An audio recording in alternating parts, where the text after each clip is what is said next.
Est-ce que vous savez ce que c'est que le travail? Bien sûr que non, érémiste que vous êtes.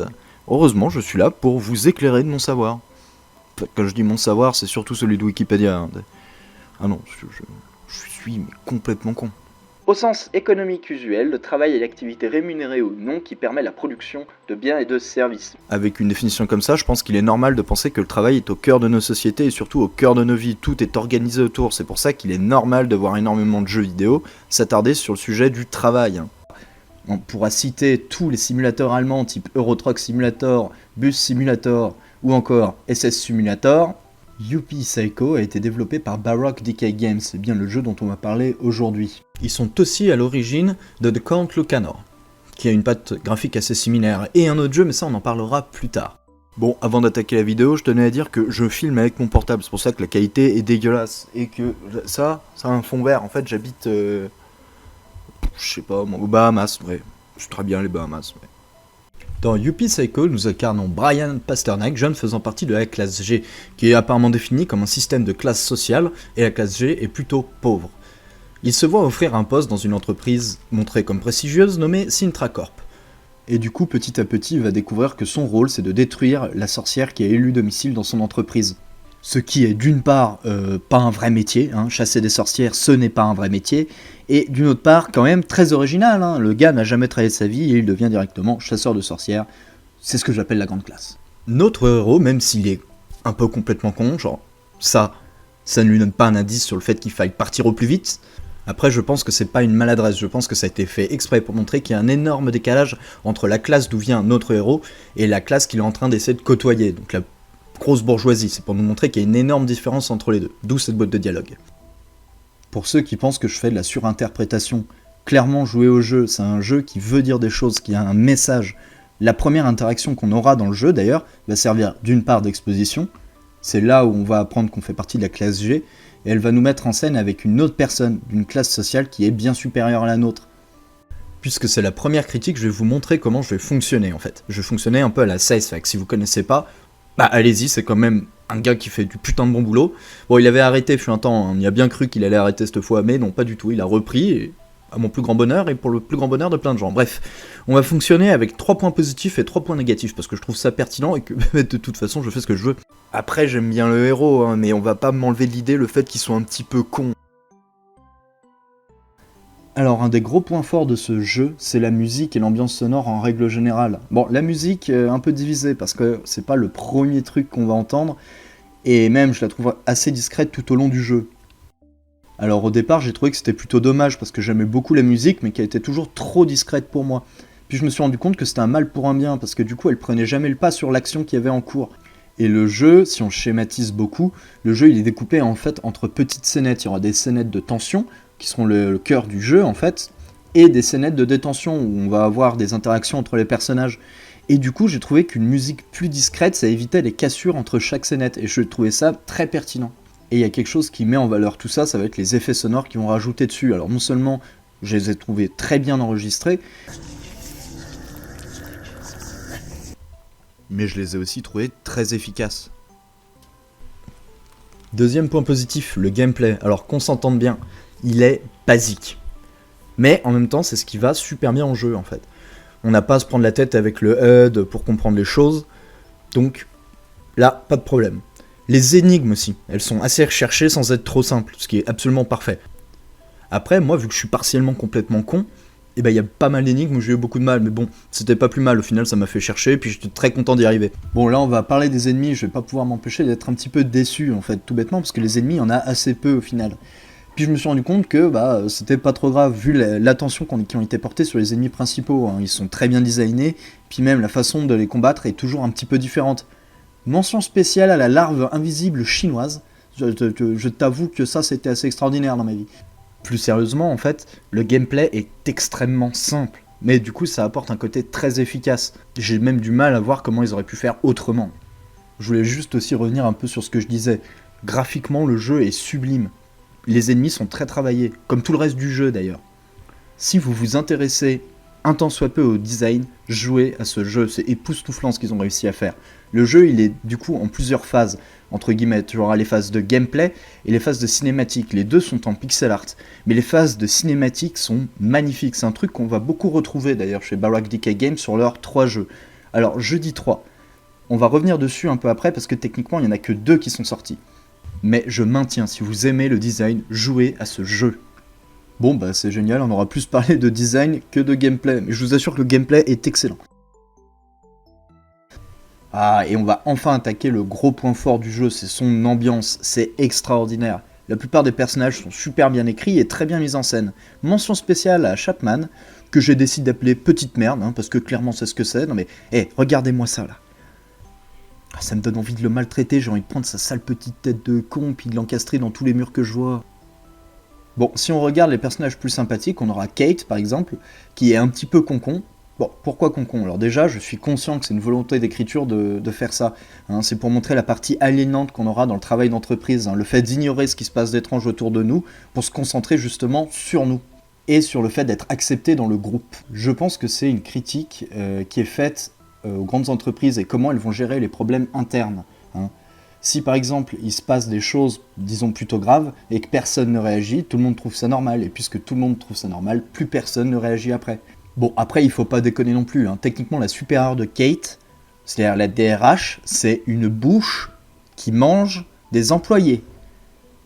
Voilà, si vous vous retrouvez avec un patron comme ça, allez voir votre syndicat, je pense que ça peut être important.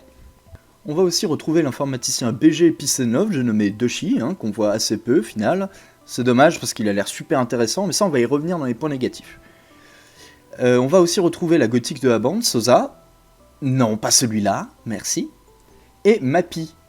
Et en gros, avec Sosa et Mappy, il va y avoir entre guillemets une quête secondaire qui va consister à trouver toutes les VHS de leur vidéoclub. Donc le vidéoclub Mysterio, et on pourra les regarder ces cassettes. Alors c'est super marrant et super bizarre en fait, parce qu'on dirait un genre de Don't Hug Me I'm Scared en live action et sans budget en fait. Du coup, rien à voir avec Don't Hug Me I'm Scared, mais je voulais juste placer cette référence, voilà. Attention, spoiler. Alors, du coup, on reste un petit peu dans le point positif de l'ambiance du jeu.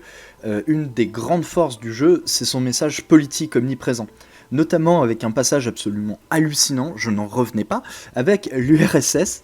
Alors, c'est un peu retombé maintenant que j'ai joué au jeu, mais sur le coup, j'étais un peu sur le cul. Donc, l'URSS, c'est l'Union des révolutionnaires syndiqués de Sintracorp. Je vous jure que c'est vrai, c'est dans le jeu. Donc, pour ceux qui pensent qu'il n'y a pas vraiment de politique dans le jeu, je pense que c'est clairement un message politique. Le jeu tout entier peut être compris comme un message politique. Bref. D'ailleurs, en fait, je me disais que c'est un peu bizarre Pasternak comme nom, parce que ils n'ont pas pu trouver ça au hasard, donc c'est forcément en référence à quelque chose. Alors j'ai fait des recherches, ça peut être une référence à 2 personnes de la même famille, qui s'appelleraient Léonid Pasternak, qui en fait est un peintre post-impressionniste, qui aurait beaucoup peint Léon Tolstoï, un écrivain libertaire, ou alors à son fils Alexander Leonidovitch Pasternak, qui aurait fait partie de l'Académie russe des arts pendant l'ère soviétique, qui était aussi peintre d'ailleurs. Mais enfin, je l'ai pas trop pris en compte parce que le gars il est peintre, ingénieur, architecte, enseignant, mémorialiste. Alors tout ce que je dis là, c'est déjà très impressionnant, mais je viens de me rendre compte en plus qu'il y a un frère qui s'appelle Boris Pasternak. Mais lui était plus du côté romancier, il a été traducteur et poète aussi. Il a eu un prix Nobel de littérature en 1958, et oui, je suis en train de piquer tout ça sur Wikipédia. Et j'ai même pas honte. Pendant qu'on est dans la zone spoil de la vidéo, ça va me permettre de parler de Hugo, un personnage qui va être un peu notre antagoniste de fin de jeu. C'est-à-dire que c'est un employé comme nous qui était là avant. D'ailleurs, il y a 2-3 images qui disent que c'est un excellent employé, mais nous, de notre côté, on le voit absolument rien faire. Mais il y a tout un passage hyper intéressant. En fait, on apprend qu'il est d'une classe sociale encore inférieure à la nôtre, et que dans cette classe sociale, on leur donne même pas de nom. Il a trouvé le nom de Hugo en retrouvant une petite carte par terre. Et c'est comme ça qu'il va se créer son personnage, et qu'il va essayer d'atteindre la tête de la société pour se venger de sa situation actuelle. Et j'ai trouvé ça super intéressant, et même très touchant en fait, de le voir d'où il vient, et où il veut aller, et comment il veut arriver à ses fins.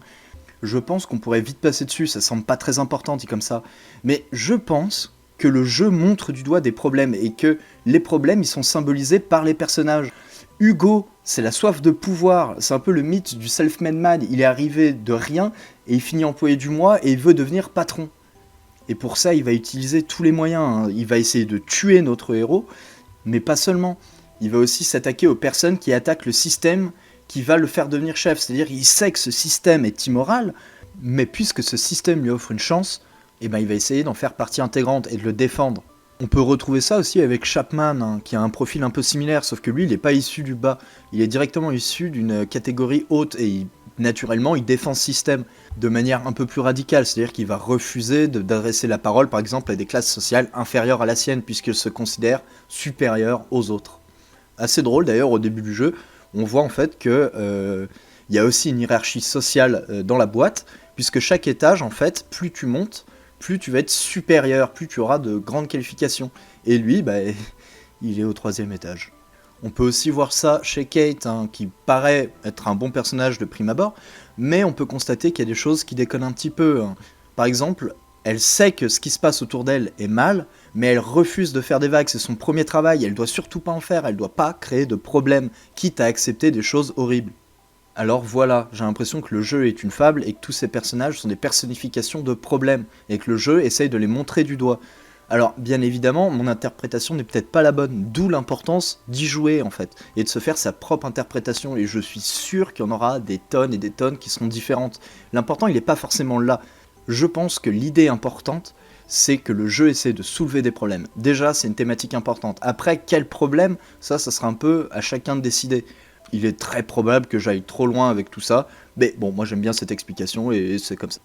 Passons au moins drôle maintenant, les points négatifs. Alors j'en ai pas trouvé beaucoup, j'ai dû un peu chercher pour en trouver, mais il m'en fallait quand même. Premier point négatif, c'est la présence des personnages.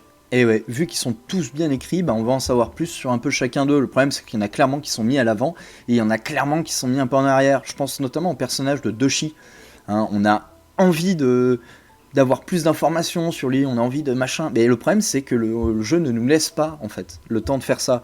On a clairement les personnages qui vont être mis en avant, je pense à Kate, je pense à Hugo, et tout ça fait que d'autres personnages sont forcément en retrait, et je trouve ça dommage. Alors comme je disais, j'ai un peu galéré à trouver des points négatifs, celui-là je le considère pas vraiment comme un point négatif, c'est juste dommage parce que je sais que j'aurais pu passer à côté. En gros, dans le jeu, il y a pas mal de trucs cachés, des dialogues, des petites scénettes, les cassettes VHS de Mysterio. Et tout ça, en fait, on s'en rend pas forcément compte la première fois qu'on y joue. Ce qui fait qu'on peut complètement passer à côté, hein. Le fait qu'il y ait plusieurs fins, moi je sais que je l'ai appris après avoir fini le jeu, en regardant les success Steam. Et du coup, le fait d'avoir pu potentiellement le louper, ça m'avait laissé un peu amer. J'aurais bien aimé que ce soit mieux indiqué, peut-être, dans le jeu. Bah après, c'est pas vraiment un point négatif, hein. Personnellement, le jeu, je l'ai refait 2-3 fois, hein, depuis le moment où je l'ai acheté et maintenant. Et bah en fait, je suis satisfait, genre... J'ai beaucoup aimé me replonger dans le jeu et faire un peu de la chasse aux œufs de Pâques, comme on dit.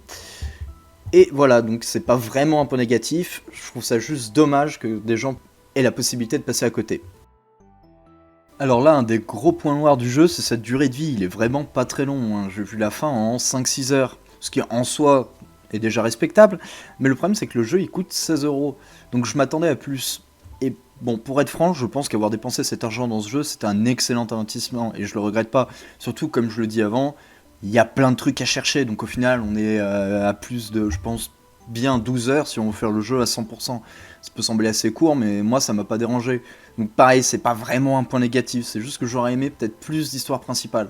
Mais après, c'est généralement ce qui se passe quand on aime bien quelque chose, on voudrait que ça dure éternellement, ce qui est un peu con quand on y pense. Bon, bah nous voici pour la conclusion. J'ai vraiment galéré à trouver des défauts à ce jeu, c'est le genre de perle complètement perchée qui fait plaisir à voir. On le lance, on flippe, on rit, on est touché, mais jamais indifférent. En plus d'un message politique qui fera plaisir sûrement à de nombreux adeptes de Marx ou de Bakunin, ce jeu a une identité très personnelle et c'est un truc qui fait vraiment plaisir à voir. Moi j'ai trouvé que c'était de l'horreur un peu psyché qui mélangeait des tas d'univers, les sorcières, le capitalisme, la technologie, bref, j'ai trouvé ça merveilleusement bien fait, et en plus d'être bien fait, je trouve ça hyper intéressant. Alors, on va revenir sur un truc que je disais plus haut. Donc, ils ont sorti 2 jeux officiellement, Youpi Psycho et The Count Lucanor. Et en fait, en me renseignant un petit peu sur le studio, je suis allé voir sur leur site, et là, je découvre un 3e jeu, Survival Horror Story, Cat Cases. J'ai trouvé 2 trailers, hein, qui sont sur le site officiel, et de toute façon, je pense que je mettrai les trailers dans le lien de la vidéo. Le premier date du 3 novembre 2015 et il est signé pas par Baroque Decay Games mais par Pacarico et Curved Cat. Le deuxième sera signé de Baroque Decay Games et de Curved Cat. Alors déjà je pense que le projet a malheureusement été abandonné parce qu'il date de 2015 et en faisant un petit peu des recherches sur ce qu'aurait dû être le jeu, je suis tombé sur des illustrations qui ressemblent pas mal à un truc qu'on peut trouver dans Youpi Psycho vers la fin. Bref, là je m'adresse à Baroque Decay Games. On arrête les blagues, sortez ce jeu. Bon là je joue un petit peu mon gros con, hein, je sais, et j'ai conscience que sortir un jeu c'est un tour de force, hein. Il y a plein de tenants et d'aboutissants qui font qu'il peut sortir ou pas. Mais je trouverais ça dommage en ayant vu les 2 trailers qui ne sortent jamais parce que ça a franchement l'air extraordinaire. Bon, je vais pas trop me bercer dans mes illusions, j'ai conscience que le jeu a peu de chances de sortir, mais punaise, il a l'air trop bien. Les gars, je vous fais confiance, vous savez comment faire des jeux, et ça, c'est pas donné à tout le monde, surtout en ce moment. C'est vrai que ça faisait très longtemps que j'étais pas retourné sur une production qui m'avait autant procuré de plaisir. Et je trouve ça dommage, je m'étais un petit peu éloigné de la scène des jeux vidéo, tout bêtement, parce que j'étais tombé un peu sur des échecs sur la fin, donc c'était il y a grand maximum 1 an. Et c'est vrai que ça m'avait pas donné envie de m'investir de nouveau dans des jeux vidéo, tellement j'avais été déçu. Bon, je vais pas donner les titres des jeux qui m'ont déçu, tout bêtement, parce que je pense qu'ils méritent leur propre vidéo. C'est même pas forcément des jeux avec une mauvaise intention, mais des choses qui m'ont juste pas plu, genre un travail peut-être bâclé, ou je sais pas qu'est-ce qui se passe derrière. Après, comme je l'ai dit, sortir un jeu, ça demande énormément d'investissement et énormément d'énergie. Bon, je pense que j'ai à peu près tout dit sur Youpi Psycho et je vous demande de faire attention à vos scènes indépendantes. Quand vous trouvez des jeux bien, dites-le, parlez-en, faites des chroniques, faites ce que vous pouvez, parce que c'est de plus en plus rare d'une part, et puis merde, il y a des gens qui se donnent à fond derrière, et on en a besoin des formes d'art indépendantes. Oui, je dis formes d'art, parce que pour moi le jeu vidéo c'est un art, il a bercé ma jeunesse et il a bercé celle de beaucoup de gens, mais je vois pas foncièrement de différence avec la musique ou avec le cinéma indépendant. Je pense que c'est des scènes qu'il faut supporter, parce que tout bêtement, elles parlent de choses, elles vont avoir des thèmes ou même des formes qu'on ne pourra que croiser dans ce genre d'art, qu'il soit expérimental ou indépendant. Finalement on est assez proche, et je pense que certaines excentricités on pourra les voir que ici en fait. Mais allez les voir, supportez-les, c'est hyper important. Bon, je vous ai assez cassé les couilles avec ça, et j'ai d'autres choses à faire, bon, je me casse, voilà, à plus tout le monde.